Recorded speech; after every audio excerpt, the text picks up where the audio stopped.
प्रितीच्या भाव भयणीनो, तुमकां सगल्यांक देव बरो दीस दी म्हणटा. आयज आयतार आनी आमचें शिवर्तमान जावन आसा माथुवाची 14वी चीट 22 ते 33 पर्यंत 22 to 33. आनी आयज कितें घडटा?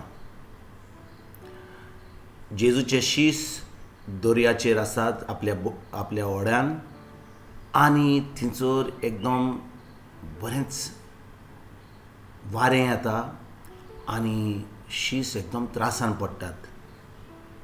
आनी जेजू उदकाचेर चलोन आपल्या शिसा कडेन येता.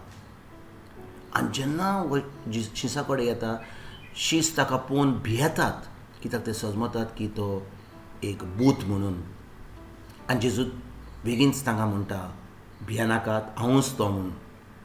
आनी पेद्रू कितें म्हणटा जेजू तूंच जाल्यार म्हाका आपय तुजे कडेन, तूंच जाल्यार. आनी जेजू म्हणटा एका उतरान, ये म्हणटा. एकूच उतर म्हणटा जेजू, ये पेद्रूक. आनी पेद्रू तें उतर आयकोन उदकाचेर चलोंक लागता जेजू सारको. आनी भाव भयणीनो, कितें घडटा? तो उदकाचेर पयले पाट कोणेच जेजू चलतालो उदकाचेर, पूण ताजे वोन आनी कोणूच चलोंक ना, पूण पेद्रू चलोंक लागता. पूण कितें घडटा?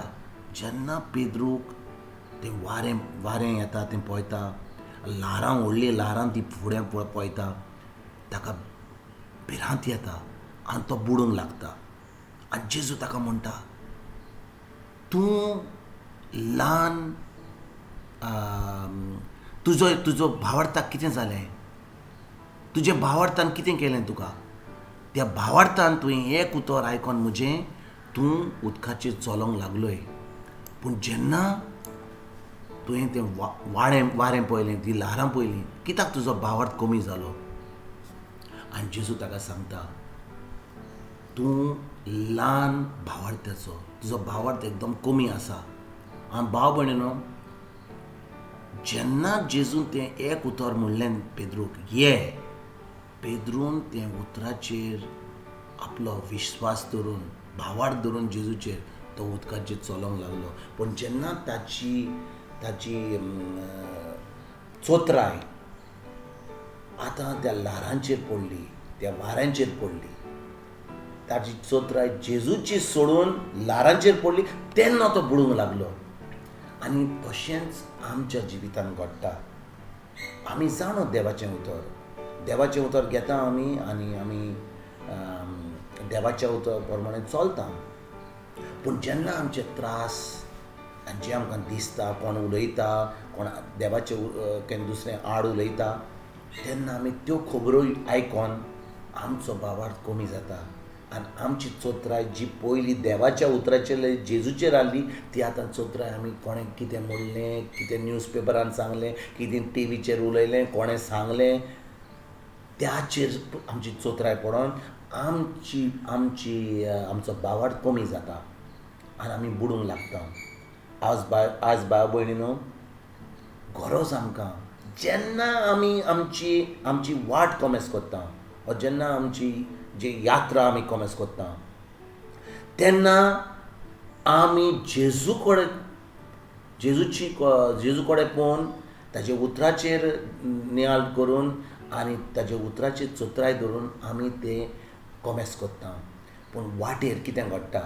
जेन्ना आमकां दुसरीच खबर मेळटा, आमी भिरांतीन घेता. देखून आयज गरज कितें आमकां? तें आमची चोत्राय देवाच्या उतराचेर धरून, जेजूचेर धरून.